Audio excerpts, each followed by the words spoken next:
అంతమే తమ లక్ష్యమని, బందీలను విడిపిస్తామని చెప్తున్న ఇజ్రాయెల్ ప్రధానికి గట్టి ఎదురుదెబ్బ తగిలింది. యుద్ధంలో విజయం సాధించేందుకు నెతన్యాహు అడ్డుపడుతున్నారంటూ వార్ కేబినెట్ నుంచి బెన్నీ గాంజ్ తప్పుకున్నారు. అయితే యుద్ధం కీలక దశకు చేరుకున్న సమయంలో గాంజ్ తప్పుకోవడంతో నెతన్యాహు సర్కార్కు ముప్పుగా మారింది.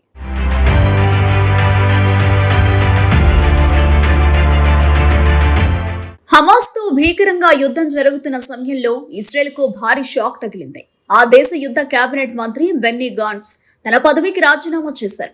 ఈ విషయాన్ని స్వయంగా ఆయన వెల్లడించారు. గాజాతో జరుగుతున్న యుద్ధంలో బందీల విడుదల కోసం ఇజ్రాయెల్ ప్రధాని నెతన్యాహు తీసుకున్న నిర్ణయమే తన రాజీనామాకు కారణమని ఆయన తెలిపారు. నెతన్యాహుకు రాజకీయ ప్రత్యర్థి అయిన గాంట్స్ అక్టోబర్ 7న హమాస్ దాడి తర్వాత నెతన్యాహు ప్రభుత్వంలో చేరారు. అంతకు ముందు వరకు ఆయన నెతన్యాహు రాజకీయ ప్రత్యర్థిగా ప్రతిపక్షంలో ఉంటూ కీలక పాత్ర పోషించారు. ఇక గాంట్స్ కు అంతర్జాతీయంగా మంచి సంబంధాలు ఉండడంతో నెతన్యాహు ఆయనకు వార్ కేబినెట్ లో స్థానం కల్పించారు. అప్పటి నుంచి బందీల విడుదల కోసం ఒప్పందాల్ని కుదుర్చుకోవాలని గాంట్స్ పదే పదే పిలుపునిచ్చారు. అంతేకాక యుద్ధం తర్వాత గాజాలో పునరుద్ధరణ చర్యలు తీసుకోవాలని నెతన్యాహుకు సూచించారు. అయితే వీటన్నింటినీ నెతన్యాహు పట్టించుకోలేదు. దీంతో గాంట్స్ తన పదవి నుంచి తప్పుకున్నారు. అయితే రాజీనామా చేసిన అనంతరం గాంట్స్ నెతన్యాహుపై కీలక వ్యాఖ్యలు చేశారు. నెతన్యాహు కారణంగా హమాస్ ను అంతమొందించలేకపోయామని ఆవేదన వ్యక్తం చేశారు. విజయం వైపు వెళ్లకుండా నియంత్రిస్తున్నారని, అందుకే బరువెక్కిన హృదయంతో అత్యవసర ప్రభుత్వాన్ని విడిచిపెడుతున్నట్టు తెలిపారు.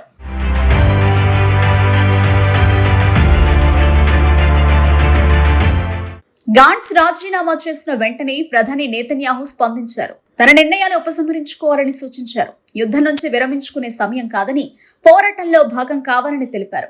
అలాగే జాతీయ భద్రతా మంత్రి ఇటమార్ బెన్-జివిర్, ఆర్థిక మంత్రి బెజలేల్ స్మోట్రిచ్లు కూడా గాంట్స్ రాజీనామాపై స్పందించారు. యుద్ధ సమయంలో ప్రభుత్వం నుంచి రాజీనామా చేయడం సరికాదని, ఈ నిర్ణయం మార్చుకోవాలని తెలిపారు. గాంట్స్ నిష్క్రమణ ప్రభుత్వానికి తక్షణ ముప్పు కలిగించదు. ఎందుకంటే వారు ఇప్పటికే ఇజ్రాయెల్ పార్లమెంట్ లో మెజారిటీని కలిగి ఉన్నారు. కానీ నెతన్యాహుపై తీవ్ర ప్రభావం చూపే అవకాశం ఉంది.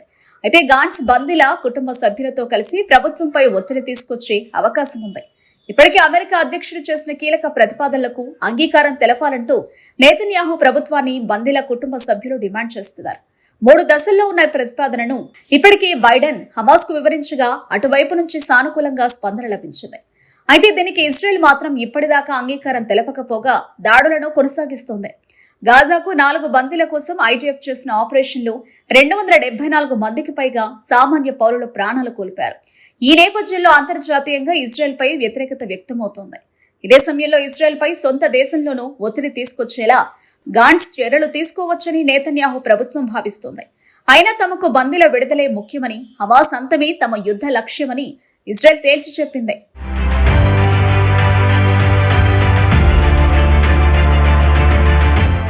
ఇక గాజాపై ఇజ్రాయెల్ చేస్తున్న 8 నెలల యుద్ధ కాలంలో గాంట్స్ రాజీనామాతో నెతన్యాహుకు రాజకీయంగా ఎదురుదెబ్బ తగిలింది.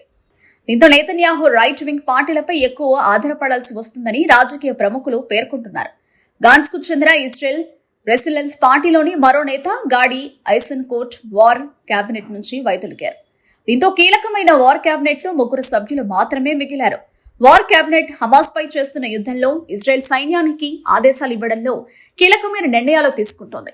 కీలకమైన సమయంలో ఇంకా బందీలను హమాస్ చెర నుంచి విడుదల కాకముందే ఇలా గాంట్స్ రాజీనామా చేయడంపై నెతన్యాహు రైట్ పార్టీ నేతలు విమర్శలు గుప్పిస్తున్నారు. ఓవైపు కాల్పుల విరమణ కోసం హమాస్ తో సహా ప్రపంచ దేశాలు ప్రయత్నిస్తుంటే ఇజ్రాయెల్ మాత్రం దాడులు చేస్తూనే ఉంది.